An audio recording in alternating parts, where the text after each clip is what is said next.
பேடியின் தன்மை அடையாதே. பார்த்தா உனக்கிது பொருந்தாது. எதிரிகளை வாட்டுபவனே, மனச்சோர்வு விட்டு போருக்கெழு. ஹரியோம். பகவான் தொடர்கின்றார். ஏ பார்த்தா, பேடியின் தன்மையை அடையாதே.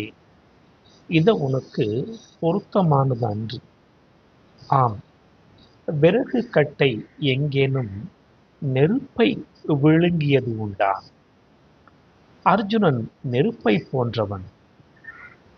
அவனிடம் எப்படி இந்த பேடியின் தன்மை வந்தது? எதிரிகளை வாட்டுபவனே, இழிந்த உள்ளத்தின் தளர்ச்சியை விட்டுவிடு என்கின்றார். ஆம், உறங்கிக் கொண்டிருக்கின்ற சிங்கத்திடம் நரியானது மல்யுத்தம் செய்ய வந்திருக்கிறது. சிங்கம் அதை பார்த்து உறக்கத்தை விட்டு பிடரியை 2 உலுக்கி உலுக்கி விட்டு கர்ஜித்து நரியோடு யுத்தம் செய்ய தயாராவதைப் போல, ஏ அர்ஜுனா, உன் மனச்சோர்வை விட்டு விட்டு, ஹிருதய தௌர்பல்யம், உள்ளத்தின் தளர்ச்சியை விட்டு விட்டு போருக்கெழு என்று அர்ஜுனனை ஊக்கப்படுத்துகின்றார்.